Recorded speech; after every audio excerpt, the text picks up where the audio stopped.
I started years and years ago doing this with a computer company in 1976, I think it was, or maybe before that, I don't remember, a long time ago.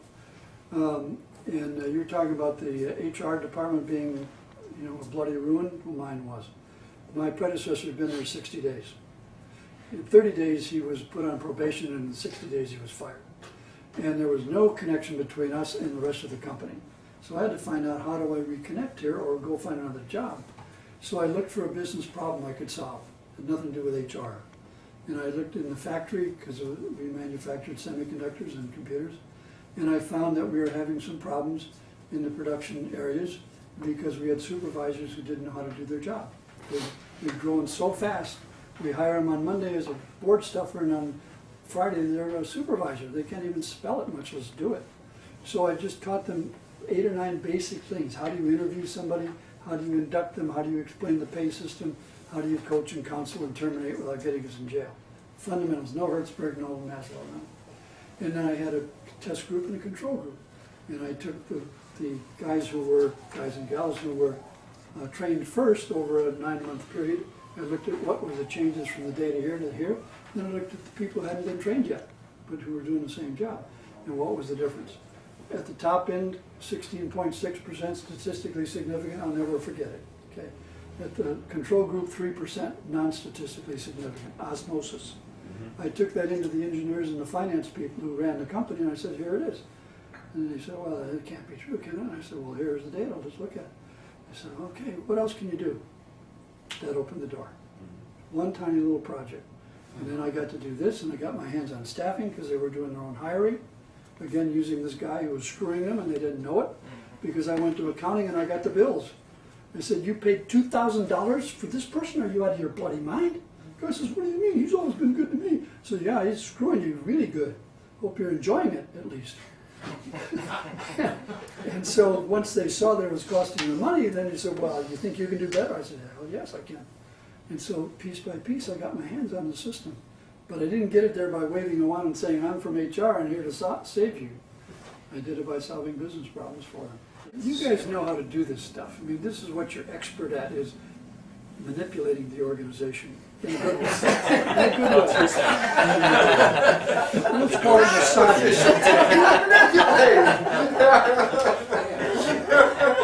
We'll just call it I go back and change our department's name to Learning and Manipulation Capability. Maybe we should call it massaging. I mean, you guys know how to move people in an organization. All you need is a framework and some numbers, and you can be wildly successful, I think. So, it worked for me anyway. Okay, this is the Coast Guard situation here. This is where we're starting. You take pay grades and rates. Let's say this is a bosun's mate or a fire control technician or whatever rate you want to talk about. There are pay grades from 1 to 7, E1 to E7. And then you've got base pay, benefits, and all the differentials that they earn. Okay.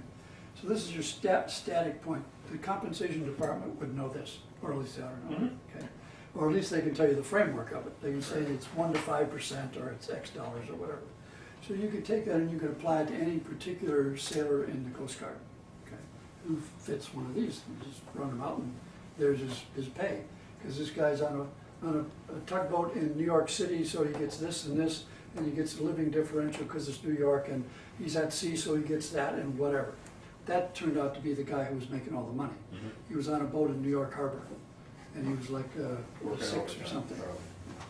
And so he was making tons of money.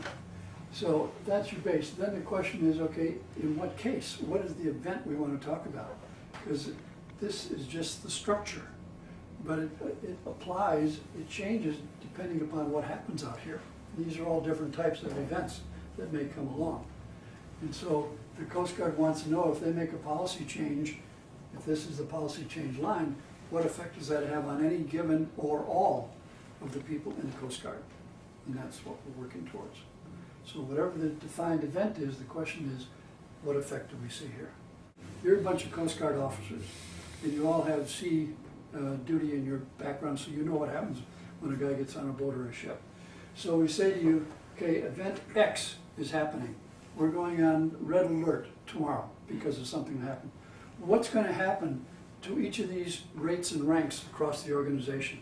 Who's going to get more productive and less productive because their situation is going to change? And you're going to give me the best information you have based on your experience of having run a boat or a ship somewhere at some time.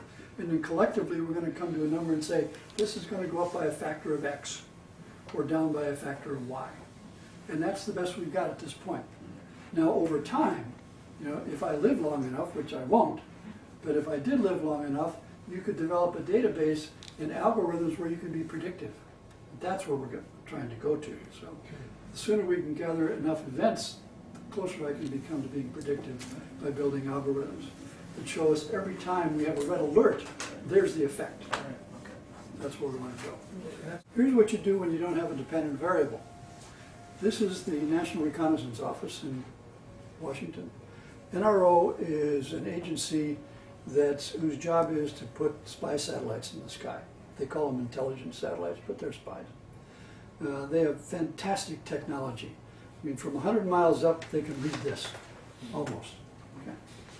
Okay? And their problem is that over time, they've been less and less successful than they had been in the early years because the pressures are greater, the requirements are greater. It used to be, you know, if you can read something this big from 100 miles up, fine. Now it's got to be the size of a postage stamp. Okay?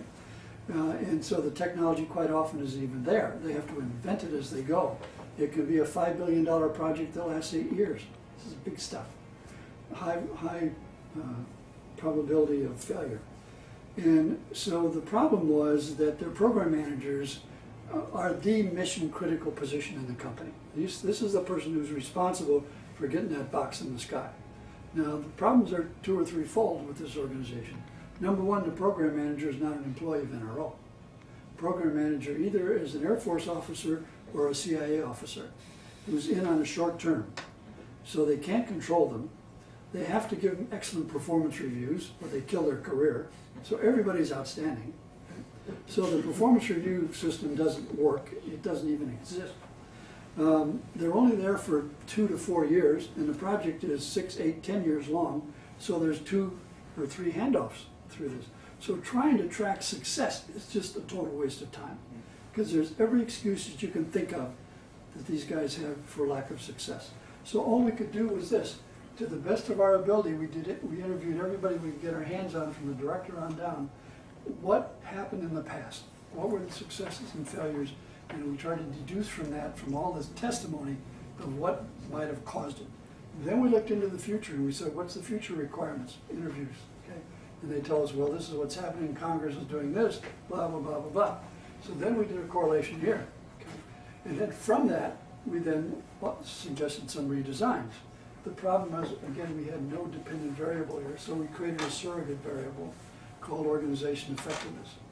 And our rationale was that if an organization is effective as we design it, as we define it, then the launches will go off as they're supposed to, because there's got to be a direct correlation where it's not effective.